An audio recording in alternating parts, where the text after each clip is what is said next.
Assalamualaikum warahmatullahi wabarakatuh. Pagi ini saya akan mengangkat suatu tema tentang kegaiban, tentang misteri, di mana hal ini dialami oleh teman saya, dan juga tentang kaitannya tentang hutang piutang, yang insya Allah banyak hikmah yang akan kita dapat dari kisah ini. Seringkali kami di dalam mengangkat suatu tema, insya Allah selalu disertai dengan kisah nyata. Karena kalau di luar sana banyak yang mencarikan ilmu-ilmu agama tentang teorinya saja, akan lebih mudah apabila kita juga sebutkan bagaimana yang terjadi di dalam kehidupan nyata, sehingga akan mudah bagi kita semua mengambil hikmah dari peristiwa yang sudah terjadi, sehingga membawa dampak lebih mudah untuk kita meniru apabila hari itu adalah perbuatan baik dan sudah terbukti di dalam kehidupan nyata. Untuk itulah channel kami seringkali mengikutkan kisah-kisah nyatanya, karena kami ingin mengikuti anjuran Allah Ta'ala yang disebutkan di dalam surat An-Nahl ayat 125, yang mana Allah Ta'ala berfirman, "Serulah manusia kepada jalan Tuhanmu dengan hikmah dan pelajaran yang baik." Dan juga dalam rangka ingin mengikuti anjuran Nabi Muhammad SAW, di mana beliau bersabda, "Berilah kemudahan dan jangan mempersulit. Berilah kabar gembira dan jangan membuat mereka lari." Lalu bagaimana kisahnya tentang apa yang sudah saya sebutkan judulnya pada thumbnail yang mungkin sudah Anda baca, yaitu apakah ada malaikat yang menyamar menjadi manusia lalu memberikan uang. Saya mulai langsung kisahnya. Hal ini terjadi sudah sangat lama ketika saya bekerja di suatu perusahaan, kurang lebih belasan tahun yang lalu, di mana saya memiliki seorang teman, seorang ibu-ibu.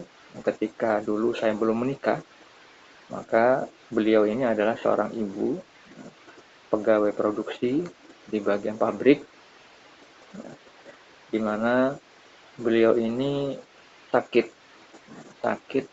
dan agak lama diopnam di sebuah rumah sakit di daerah kota tersebut, di dekat perusahaan tempat saya bekerja.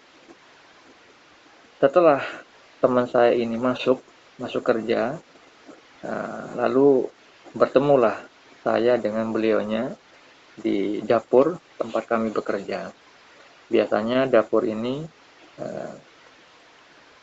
ramai tempat kami bertemu ketika waktu istirahat tiba, sehingga ketika beliau banyak ditanya teman-teman satu kantor sakit apa dan bagaimana keadaannya, sehingga ketika saya mendengar apa yang diceritakan oleh ibu tersebut, membuat saya ingin mensyiarkan tentang manfaat dari sedekah. Karena ketika beliau sudah keluar dari rumah sakit, beliau masih menceritakan perihal sakitnya yang ada di badannya itu, sehingga mungkin apa yang saya sampaikan bisa membantu meringankan beliau.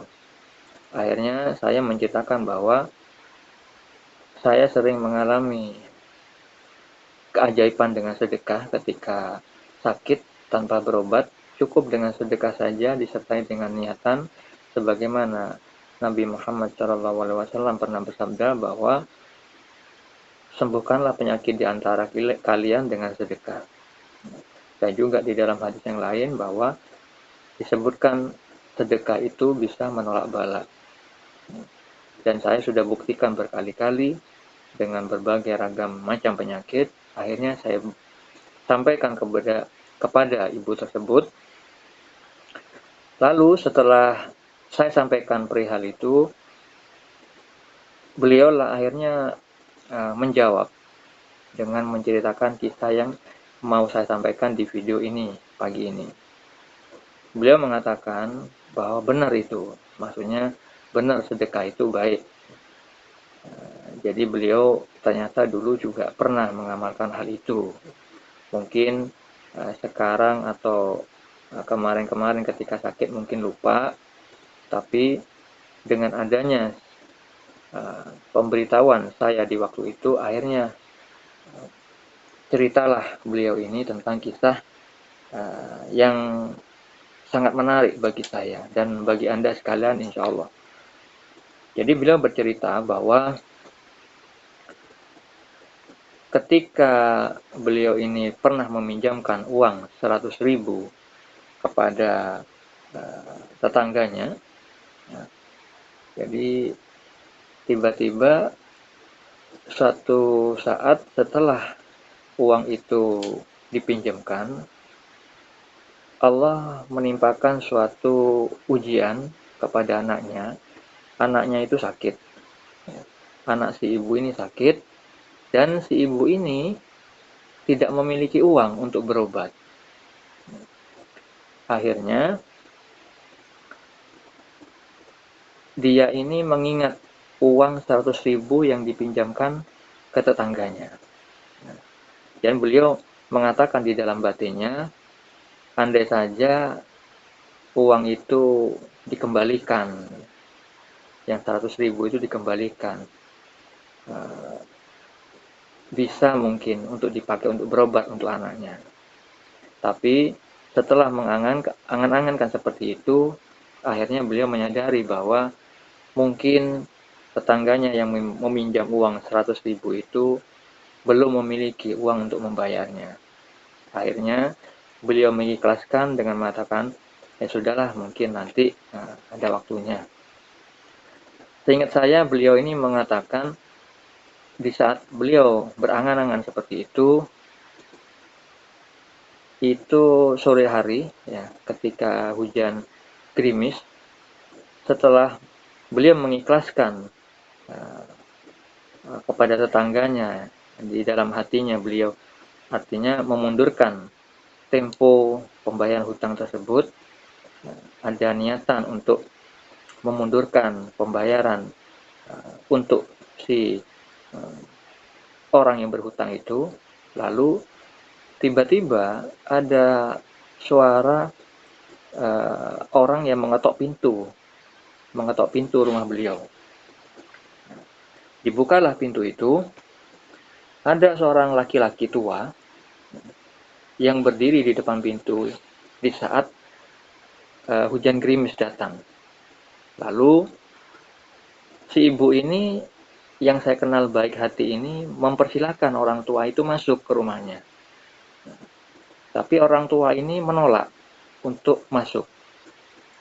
Lalu beliau mengatakan minta minum.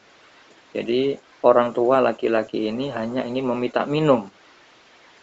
Tapi si ibu ini, teman saya ini, nggak enak hati karena ini orang tua kasihan, nggak pakai kendaraan, jalan kaki, hujan-hujan, mau digorengkan telur, ya telur hangat sama teman saya ini, orang tua itu menolak, tapi hanya meminta air putih saja, air minum.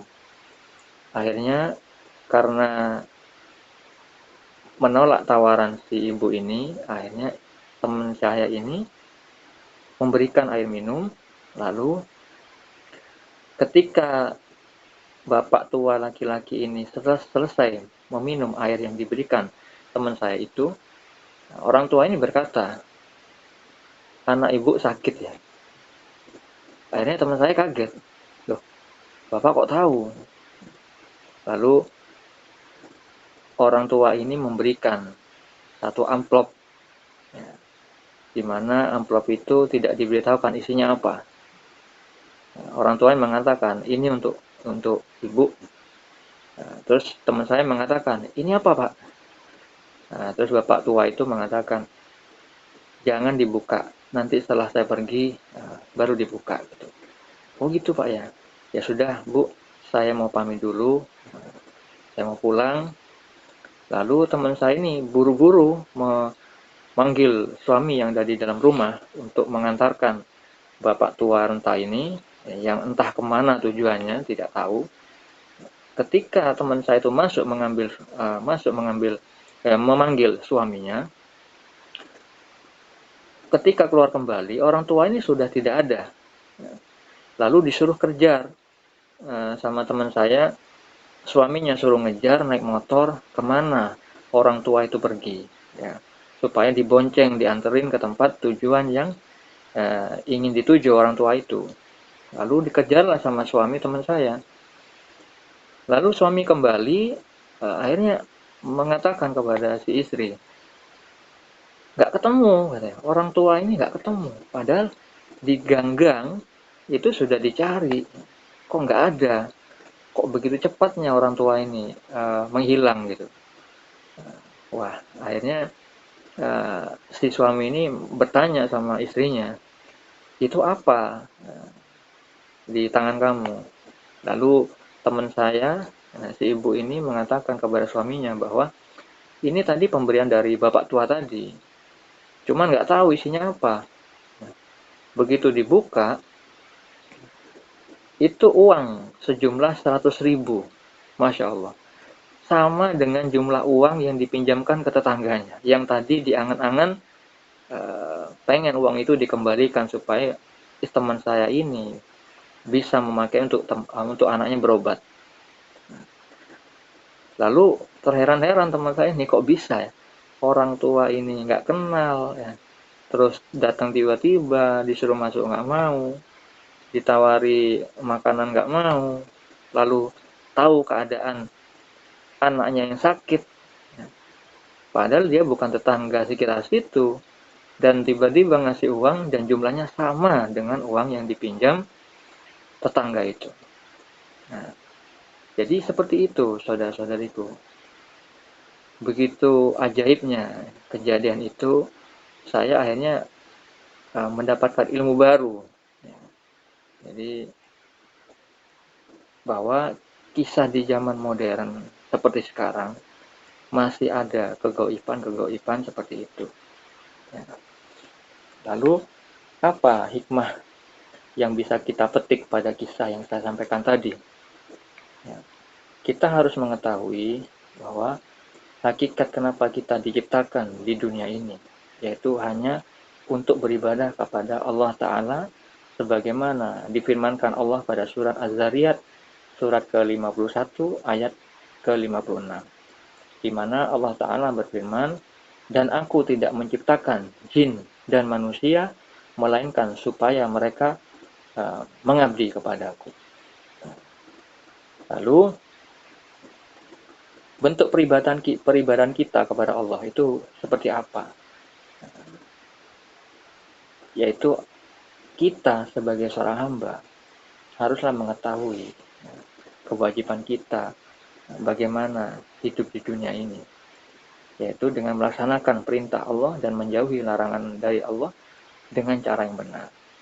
Sebagaimana Allah berfirman dalam Al-Quran yang disebutkan dalam surat Al-Insan ayat 2, Allah Subhanahu wa Ta'ala berfirman, sungguh kami telah menciptakan manusia dari setetes mani yang bercampur, yang kami hendak mengujinya dengan perintah dan larangan. Karena itu kami jadikan dia mendengar dan melihat. Surat Al-Insan ayat 2. Dan di surat Al-Anbiya ayat 35, Allah Ta'ala berfirman, setiap yang bernyawa akan merasakan mati. Kami akan menguji kamu dengan keburukan dan kebaikan sebagai cobaan, dan kamu akan dikembalikan hanya kepada kami. Jadi teman saya sudah mempraktekkan apa yang sudah diperintahkan Allah kepada manusia. Beliau meminjamkan uang kepada tetangganya yang membutuhkan, padahal teman saya ini bukanlah orang kaya. Dan ketika Allah uji dengan anaknya yang sakit, beliau kepepet tidak punya uang, tidak juga langsung menagih tetangganya meminjam hutang kepada dirinya, tapi lebih memilih untuk menerima keadaan tetangganya yang belum bisa membayar. Hal itu karunia yang baik dari Allah, sebagaimana yang Allah firmankan bahwa orang yang bersabar itu pahalanya tidak terbatas, dan Allah bersama orang-orang yang sabar. Ya. Pada kisah nyata yang tadi saya sampaikan, hal pertama yang saya mau bahas adalah orang tua yang datang tiba-tiba, ya, dan memberi uang, ya, yang dipinjamkan teman saya kepada orang lain. Jadi tahu anaknya yang lagi sakit, lalu siapa orang tua itu? Apakah malaikat? Jadi saya teringat hadis panjang dari Nabi Muhammad SAW tentang malaikat yang diperintah oleh Allah menyamar jadi manusia, di mana malaikat itu adalah sarana bagi Allah untuk menguji orang yang berpenyakit kusta, orang yang botak, dan orang yang buta. Nah, di mana hadis ini perlu saya sampaikan kepada Anda semua, supaya bisa menambah, ya, hasanah ilmu tentang af'al Allah, ya, perbuatan Allah terhadap makhluk-makhluknya, di dalam memberi petunjuk, memberi peringatan, dan bisa juga memberi suatu hukuman melalui makhluk yang lain. Hadis yang sahih menyebutkan tentang malaikat yang menyamar sebagai manusia. Disebutkan oleh Abu Hurairah radhiyallahu anhu bahwasanya ia pernah mendengar Nabi Muhammad SAW bersabda, sesungguhnya ada 3 orang dari kalangan Bani Israel. Yang satu menderita penyakit kusta, satunya lagi kepalanya botak, dan yang terakhir matanya buta. Allah Subhanahu wa Ta'ala ingin menguji mereka semua dengan mengutus kepada mereka semua seorang malaikat. Pertama kali, malaikat tersebut mendatangi orang yang menderita kusta, lalu berkata kepadanya, apa yang paling engkau dambakan? Ia menjawab, warna kulit yang bagus dan kulit yang mulus, serta dihilangkannya penyakitku ini yang membuat manusia merasa jijik denganku. Kemudian malaikat tersebut mengusapnya sehingga penyakit yang dideritanya hilang, lalu kulitnya berganti menjadi mulus. Malaikat tersebut berkata kembali kepadanya, harta apa yang paling engkau cintai? Ia menjawab, onta, atau ia mengatakan sapi. Para perawi merasa ragu di sini. Jadi para perawi ini orang yang meriwayatkan hadisnya. Jadi antara onta dan sapi. Maka ia dikasih seekor onta yang sedang bunting, seraya didoakan oleh malaikat tersebut, semoga Allah Subhanahu wa Ta'ala memberkahi kamu dengan onta ini. Kemudian malaikat tadi mendatangi orang yang botak, lalu berkata kepadanya, perkara apa yang paling engkau inginkan? Ia menjawab, rambut yang indah, sehingga aibku ini hilang, jadi manusia tidak lagi menjauh dariku. Malaikat tersebut mengusap kepalanya, lalu tumbuhlah rambut yang indah, dan ia diberi rambut yang bagus. Lalu malaikat bertanya kembali, harta apa yang paling engkau cintai? Orang tadi menjawab, sapi. Ia lalu diberi seekor sapi betina yang sedang bunting, seraya didoakan, semoga Allah Subhanahu wa Ta'ala memberkahimu dengan sapi ini.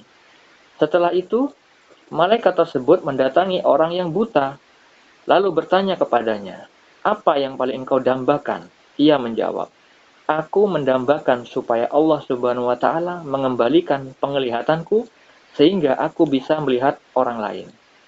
Maka diusaplah matanya oleh malaikat tadi. Akhirnya Allah Subhanahu wa Ta'ala mengembalikan penglihatannya. Malaikat kemudian bertanya lagi, harta apa yang paling kamu sukai? Ia berkata, kambing. Ia pun dikasih kambing yang sedang bunting. Kemudian masing-masing dari hewan pemberian tadi saling beranak pinak. Sehingga orang yang pertama mempunyai satu lembah onta, yang satunya lagi mempunyai satu lembah sapi, dan yang terakhir pun mempunyai satu lembah kambing. Pada suatu ketika, malaikat tersebut mendatangi orang yang terkena kusta dengan kondisi dan rupa yang sama ketika dirinya dulu sakit, lalu memelas kepadanya. Saya orang yang miskin, sungguh diriku telah kehabisan bekal untuk meneruskan perjalanan. Tidak ada yang mampu menolongku pada hari ini, melainkan Allah Subhanahu wa Ta'ala dan dirimu. Saya minta kepadamu yang telah diberi warna kulit yang indah dan bagus, serta harta yang melimpah. Berilah saya seekor unta agar saya bisa meneruskan perjalananku. Namun, orang ini justru menghardiknya. Seraya berkata kepadanya, kebutuhanku masih banyak. Malaikat tadi berujar, sepertinya dulu aku mengenalmu. Bukankah kamu dulu adalah orang yang kena kusta, yang dijauhi manusia, orang yang fakir kemudian Allah Subhanahu wa Ta'ala memberimu harta? Ia berkata dengan sombongnya, saya mendapatkan harta ini dari warisan ayahku dari kakeknya. Setelah itu, malaikat tadi berkata padanya, jikalau kamu berdusta, semoga Allah Subhanahu wa Ta'ala mengembalikan keadaan kamu seperti semula. Setelah itu, ia lalu mendatangi orang yang botak dengan kondisi serta keadaan yang sama seperti dirinya dulu. Lalu berkata seperti apa yang dikatakan pada orang yang terkena kusta tadi. Dan orang yang dulunya botak ini pun menolak sama seperti yang dilakukan oleh orang pertama. Maka malaikat tersebut pun berkata kepadanya, kalau seandainya kamu berdusta, semoga Allah Subhanahu wa Ta'ala mengembalikan keadaanmu seperti semula. Kemudian terakhir ia mendatangi orang yang dulunya tidak bisa melihat dengan keadaan dan kondisi yang sama seperti dirinya dulu. Lalu berkata kepadanya, saya orang miskin dan Ibnu Sabil yang telah kehabisan bekal untuk melanjutkan perjalanan. Tidak ada yang bisa menolongku melainkan Allah Subhanahu wa Ta'ala dan Anda. Saya minta kepadamu yang telah dikembalikan penglihatannya seekor kambing agar saya bisa meneruskan perjalananku. Orang tersebut berkata bijak kepadanya, sungguh, dulu diriku adalah orang yang buta, kemudian Allah Subhanahu wa Ta'ala mengembalikan penglihatanku. Ambillah seberapa engkau mau, dan tinggalkan sesukamu. Sungguh demi Allah, saya tidak merasa keberatan dengan sesuatu yang diambil karena Allah Azza wa Jalla. Malaikat tersebut menjawab, ambil hartamu, kalian sedang diuji. Sungguh Allah Subhanahu wa Ta'ala telah ridho kepadamu dan murka kepada dua sahabatmu. Hadis sahih diriwayatkan oleh Imam Bukhari dan Muslim. Nah, jadi malaikat itu ya, diperintahkan oleh Allah untuk menguji 3 orang, yang berpenyakit kusta, yang botak, dan yang buta. Yang kusta sama yang botak ini orang-orang yang tidak bersyukur setelah diberi kesembuhan dari apa yang mereka keluhkan pada fisiknya dan diberikan hewan peliharaan yang beranak pinak, mereka kufur terhadap nikmat Allah. Mereka tidak mau membantu orang yang ingin meminta bantuan sebagaimana dia dulu meminta bantuan kepada Allah. Tapi hanya satu orang yang bersyukur, yaitu orang yang buta matanya. Beliau yang buta lolos ujian, sehingga Allah melalui malaikatnya mengatakan bahwa hartamu disuruh tetap dipegang oleh beliau, diamanahkan untuk dimanfaatkan oleh beliau, dan Allah meridhoinya. Lalu hadis yang kedua tentang malaikat yang menyamar menjadi manusia. Nah, hadis ini tentang iman, Islam, dan ihsan. Diriwayatkan oleh Umar radhiyallahu anhu, dia berkata, ketika kami berada di majelis bersama Rasulullah pada suatu hari, tiba-tiba tampak di hadapan kami seorang laki-laki yang berpakaian sangat putih, berambut sangat hitam, tidak terlihat padanya tanda-tanda bekas perjalanan jauh, dan tidak seorang pun di antara kami yang mengenalnya. Lalu, dia duduk di hadapan Rasulullah dan menyadarkan lututnya pada lutut Rasulullah dan meletakkan tangannya di atas paha Rasulullah. Selanjutnya ia berkata, "Hai Muhammad, beritahukan kepadaku tentang Islam." Rasulullah Shallallahu Alaihi Wasallam menjawab, "Islam itu engkau bersaksi bahwa sesungguhnya tiada Tuhan selain Allah, dan sesungguhnya Muhammad itu utusan Allah. Engkau mendirikan sholat, mengeluarkan zakat, berpuasa pada bulan Ramadan, dan mengerjakan ibadah haji ke Baitullah jika engkau mampu melakukannya." Orang itu berkata, "Engkau benar." Kami pun heran. Ia bertanya lalu membenarkannya. Orang itu berkata lagi, "Beritahukan kepadaku tentang iman." Rasulullah menjawab, "Engkau beriman kepada Allah, kepada para malaikatnya, kitab-kitabnya, kepada utusan-utusannya, kepada hari kiamat, dan kepada takdir yang baik maupun yang buruk." Orang tadi berkata, "Engkau benar." Orang itu berkata lagi, "Beritahukan kepadaku tentang ihsan." Rasulullah menjawab, "Engkau beribadah kepada Allah seakan-akan engkau melihatnya. Jika engkau tidak melihatnya, sesungguhnya Dia pasti melihatmu." Orang itu berkata lagi, "Beritahukan kepadaku tentang kiamat."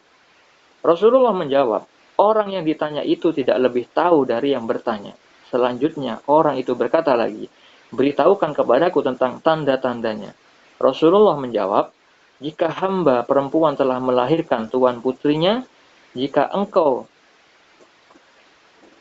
melihat orang-orang yang tidak beralas kaki, tidak berbaju, miskin dan penggembala kambing berlomba-lombalah mendirikan bangunan. Kemudian pergilah ia. Aku tetap tinggal beberapa lama, kemudian Rasulullah berkata kepadaku, "Wahai Umar, tahukah engkau siapa yang bertanya itu?" Saya menjawab, "Allah dan Rasulnya lebih mengetahui." Rasulullah berkata, "Ia adalah Jibril.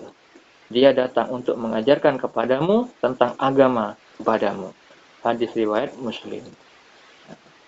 Setelah kita menyimak dua hadis tadi, iman kita akhirnya menjadi bertambah kokoh, bahwa sangat bisa dan mudah bagi Allah untuk menjadikan malaikat itu menyamar menjadi manusia untuk melaksanakan perintah Allah. Lalu bagaimana dengan orang tua yang menemui teman saya itu? Apakah malaikat juga? Wallahu a'lam. Jadi Allah lah yang lebih mengetahuinya. Lalu hikmah yang kedua yang ingin saya angkat dari kisah yang tadi saya sampaikan, tentang pahala yang besar dari amalan memberi hutang, ya, memundurkan tempo pembayaran hutang atau mengikhlaskannya. Karena seperti yang sering kita lihat di berita-berita, banyak orang yang terlilit hutang lalu dikejar-kejar oleh debt collector, ya, yang sampai diambil motornya oleh leasing yang bersangkutan, mungkin juga rumahnya, sampai menangis di jalanan. Itu ada di berita-berita yang pernah saya lihat. Nah, mungkin Anda juga sama. Jadi dengan kisah ini, ya, saya akan membagikan tentang begitu besarnya pahala memberi hutang. Jadi memberi sedekah itu justru kalah dengan pahala memberi hutang. Lalu bukan berarti kita ketika ada pengemis datang meminta-minta, lalu kita mengatakan saya mau menghutangi saja karena pahalanya lebih besar. Jadi bukan seperti itu ya pelaksanaannya. Melainkan kita harus memahami bahwa di balik pemberian hutang itu ada hikmah yang besar, sehingga Allah yang Maha Bijaksana memberikan pahala yang lebih besar daripada sedekah. Untuk itu saya perlu membagikan ayat dan hadis yang terkait tentang apa yang saya bicarakan barusan. Kita bisa lihat di salah satu ayat Al-Quran di mana Allah Ta'ala berfirman di dalam surah Al-Baqarah ayat 280, di mana dia berfirman, "Dan jika orang yang berhutang itu dalam kesukaran, maka berilah tangguh sampai dia berkelapangan, dan menyedekahkan sebagian atau semua utang itu lebih baik bagimu jika kamu mengetahui."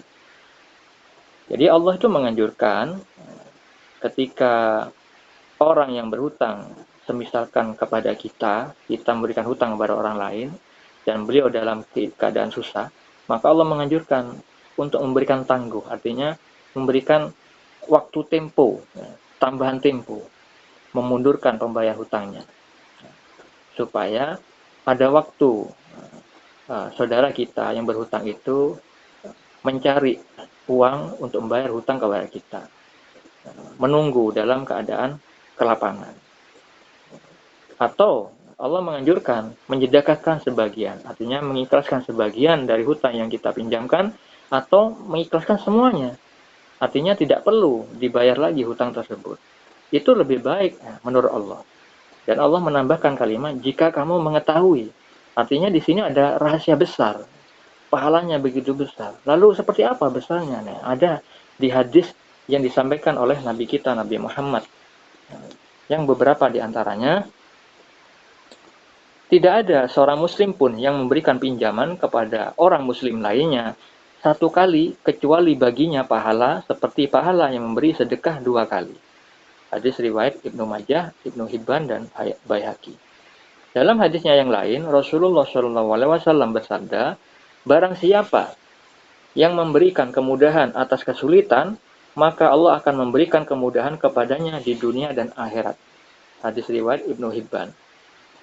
Hadis yang lain yang diriwayatkan Ahmad, Tirmizi, dan Ibnu Hibban, barang siapa yang memberikan pinjaman susu, uang, ataupun memberi petunjuk jalan kepada orang lain, maka baginya pahala seperti pahala memerdekakan budak.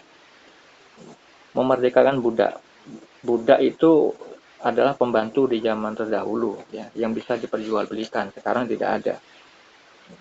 Jadi sangat besar, ya, pahala yang diberikan oleh Allah kepada orang-orang yang mau meminjamkan susu, ya, uang, atau memberi petunjuk jalan. Artinya ketika ada orang bertanya suatu alamat, mereka tidak tahu, kita berikan tahu alamat itu, ya, maka itu pahalanya juga setara apa yang saya sampaikan barusan. Bahkan kata Rasulullah, memberikan pinjaman kepada orang yang membutuhkan itu pahalanya lebih besar daripada sedekah. Beliau bersabda, pada malam ketika saya diisrokan, saya melihat sebuah tulisan di pintu surga. Sedekah dilipat gandakan menjadi 10 kali lipat. Sedang pemberian utang dilipat gandakan menjadi 18 kali lipat. Lalu saya bertanya, wahai Jibril, apa yang menyebabkan pemberian utang lebih baik dari sedekah? Jibril menjawab, karena orang yang meminta memerlukan sedekah, kadang memiliki sesuatu yang diberikan kepadanya. Namun, orang yang memberi pinjaman, pada dasarnya memberikan sesuatu karena memang benar-benar dibutuhkan. Hadis riwayat Ibnu Majah. Jadi kenapa diberikan pahala sampai 18 kali lipat daripada sedekah, ya, yang dilipat gandakan hanya 10 kali lipat? Ya, itu karena ketika kita memberikan hutang sama orang, orang yang berhutang itu pastilah karena memang tidak punya apa-apa. Tetapi ketika ada orang meminta-minta kepada kita untuk disedekahi, terkadang orang yang meminta-minta itu memiliki sesuatu yang sudah dia miliki. Seperti hanya banyak terjadi pengemis-pengemis, ya, yang menjadikan meminta-minta itu adalah pekerjaan sebagai profesi mereka. Sehingga mereka terlena, bermalas-malasan. Dan akhirnya mereka kaya karena meminta-minta. Nah, itu hukumannya dosa. Di dalam hadis yang lain, itu akan dihadirkan dia nanti di akhirat dengan wajah tanpa daging, ya, dicakar-cakar wajahnya dengan tangannya sendiri. Lalu perbuatan teman saya itu adalah sangat mulia karena terkait dengan hadis riwayat Muslim, di mana Rasulullah SAW bersabda, Allah senantiasa menolong seorang hamba selama hamba itu menolong saudaranya. Jadi kita pasti Allah tolong karena kita suka menolong saudara kita yang lain. Karena Allah Maha Pembalas terbaik, tidak akan menutup mata atas apa saja, sekecil sebiji zarroh pun kita berbuat baik kepada orang lain, maka pastilah mendapat balasannya. Karena banyak sekali orang yang memandang remeh suatu amalan, apalagi meminjamkan hutang. Dikiranya sholat iktikaf semisalkan di Masjid Nabawi itu lebih besar pahalanya daripada membantu keperluan orang lain di sekitar kita. Ya, itulah manusia yang awam, yang tidak mengetahui ilmu syariat.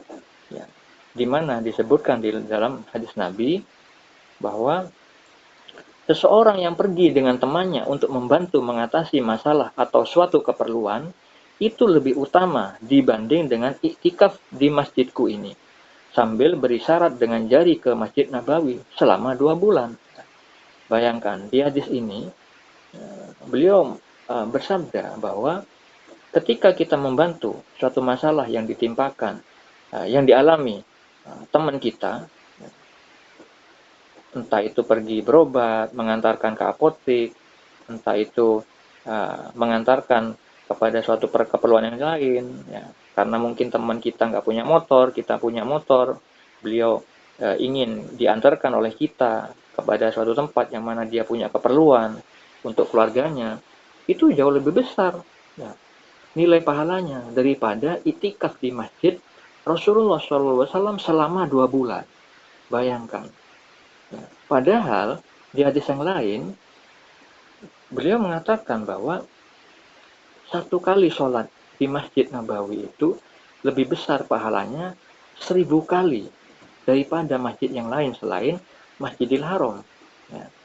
Sedangkan di Masjidil Haram, ya, keutamaannya adalah sholat 100.000 kali, ya, daripada di masjid yang lain. Luar biasa, ya, begitu besar ya pahalanya. Jadi untuk itu kita ini jangan melihat amalan yang terlihat sepele menurut kita, ya, tapi haruslah mengetahui ilmunya, sehingga kita bisa melihat apa yang kita lakukan ini jauh lebih utama dari sudut pandang agama atau tidak. Itu kalau kita tujuannya di samping beramal mengikuti perintah Allah dan juga ingin mengejar pahala yang besar. Tapi apabila tidak ingin mengejar pahala, ya sudah, jangan menganggap remeh apapun itu, amal baik sekecil apapun tetap tidak boleh diremehkan. Karena Rasulullah SAW bersabda di dalam hadis yang lain, kita tidak boleh meremehkan amalan baik walaupun tersenyum kepada saudara kita yang mukmin. Nah, kenapa beliau mengatakan begitu? Karena amalan kita itu adalah af'al Allah, ciptaan dari Allah, ya, yang dikaruniakan kepada kita di saat zaman yang azali. Apa itu zaman yang azali? Ya, yaitu masa di mana sebelum 50.000, sebelum alam semesta ini diciptakan, itu semua ketetapan, ya, kodok dan kodar, ketetapan dan kadarnya itu sudah Allah tentukan, ya, amal-amal kita. Sehingga hal itu adalah karunia dari Allah lebih dulu datangnya daripada kita beramal. Sehingga ketika dimampukan oleh Allah untuk beramal sesuai takdir yang telah ditetapkan, maka kita harus mensyukurinya karena karunia itu datangnya dari Allah Zat yang maha mulia, yang maha besar, yang maha agung, yang maha pengasih, yang maha penyayang. Ya, nggak boleh kita remehkan karena sejatinya kita tidak bisa mengamalkan suatu amalan sekecil apapun itu tanpa rahmat dari Allah. Sebagaimana Nabi Muhammad SAW bersabda bahwa kita ini tidak mungkin, ya, tidak ada manusia yang bisa masuk surga, ya, dengan amalan melainkan mutlak dari rahmat Allah. Bahkan Nabi Muhammad sendiri seperti itu. Makanya kita tidak boleh meremehkan amalan sekecil apapun yang bisa kita lakukan, karena semuanya itu adalah karena rahmat dari Allah. Itulah makna dari la haula wala quwata illa billah. Jadi kita tidak bisa terhindar dari maksiat tanpa rahmat Allah. Dan juga kita tidak bisa mengupayakan amal baik kita dengan kemampuan diri kita sendiri, melainkan rahmat Allah juga. Oleh karena itu, kita harus selalu bersyukuri ketika dimampukan oleh Allah untuk beramal baik. Walaupun hanya sekedar meminjamkan hutang 10.000 rupiah. Kita tidak boleh meremehkannya. Ya. Karena perbuatan amal seperti itu adalah wujud pelaksanaan dari apa yang disabdakan Nabi kita, Nabi Muhammad SAW, ya, bahwa kita dengan saudara muslim yang lain itu haruslah memiliki rasa laksana satu tubuh, laksana satu badan. Di mana ketika ada saudara kita yang sakit, maka kita juga harusnya merasakan sakit yang sama. Jadi ada empati dari diri kita, sehingga kita mau menolong saudara kita yang membutuhkan itu dengan maksimal, dengan doa yang maksimal, dengan tenaga maksimal, atau dengan materi yang maksimal, selama kita mampu melakukannya. Sebagaimana yang disabdakan Nabi Muhammad SAW, perumpamaan orang-orang beriman dalam hal saling mencintai, mengasihi, dan saling berempati bagaikan satu tubuh. Jika salah satu anggotanya merasakan sakit, seluruh tubuh turut merasakannya dengan berjaga dan merasakan demam. Di dalam hadis Arba'in karya Imam Nawawi disebutkan dari Abu Hamzah Anas bin Malik radhiyallahu anhu, pembantu Rasulullah Shallallahu alaihi wasallam, dari Nabi Shallallahu alaihi wasallam bersabda, salah seorang di antara kalian tidaklah beriman dengan iman yang sempurna sampai ia mencintai saudaranya sebagai ia mencintai dirinya sendiri. Hadis riwayat Bukhari dan Muslim. Hadis itu semakna dengan hadis dari Abdullah bin Amr bin Al-As radhiyallahu anhuma. Rasulullah Shallallahu alaihi wasallam bersabda, barang siapa ingin dijauhkan dari neraka dan masuk ke dalam surga, hendaknya ketika ia mati dalam keadaan beriman kepada Allah, dan hendaknya ia berperilaku kepada orang lain sebagaimana ia senang diperlakukan oleh orang lain. Hadis riwayat Muslim.